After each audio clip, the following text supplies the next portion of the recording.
Mauritius-China Free Trade Agreement comes into force today. The FTA was signed in October 2019 in Beijing after negotiations officially began in late 2017. The agreement covers trade in goods and services as well as investment and economic cooperation. China's Ministry of Commerce says the deal will provide a more powerful institutional guarantee to deepen bilateral trade relations. Well, for more details, we're now joined by correspondent Louis Feifei, who's standing by for us in Mauritius. Feifei, what further details can you give us about this agreement? Hi, Anna. Happy New Year to you.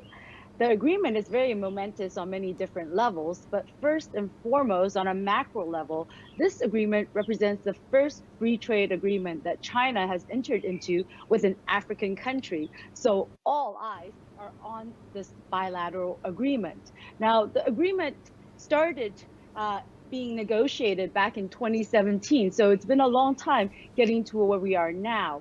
What this agreement really means is that it covers 17 different areas of the bilateral relationship between Mauritius and China. Some of the key ones are going to be the trade in goods and services. And another one that's really important is in economic collaboration. If we break that down in terms of trade in goods, this means that with immediate effect, the Mauritius exporters will now have duty-free access to a consumer market of 1.4 billion potential consumers. This is huge and probably a much-needed boost for the Mauritian economy, which has faced numerous COVID-19 related restrictions.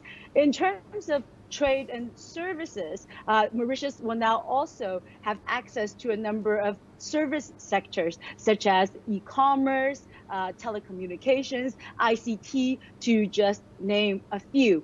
And as I mentioned, the other interesting aspect is the economic collaboration that's a part of the free trade agreement. The two sides have agreed to work together on industrialized development, on innovative manufacturing, and also to collaborate together to foster financial sectors for both sides.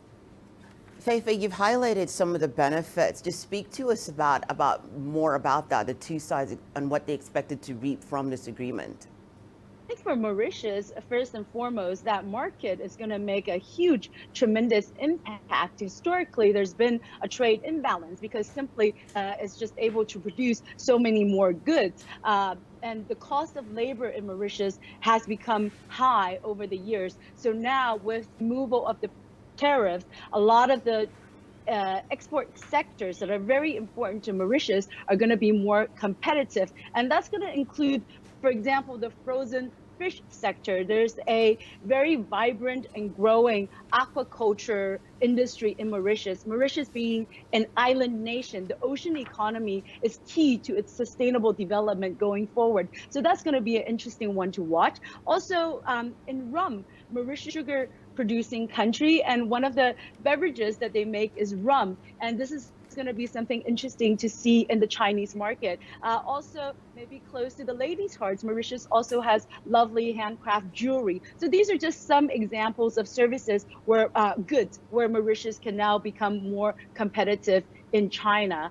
In terms of for China, Mauritius has always been a strategic partner.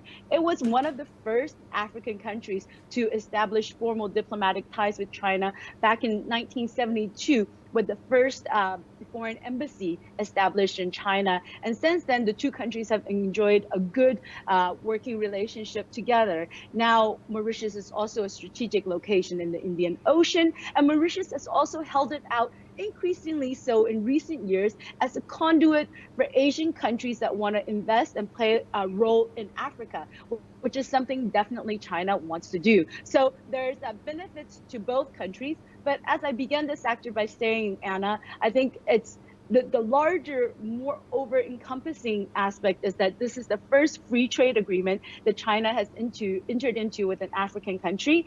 And indeed, I'm sure other countries on the continent are watching with keen eyes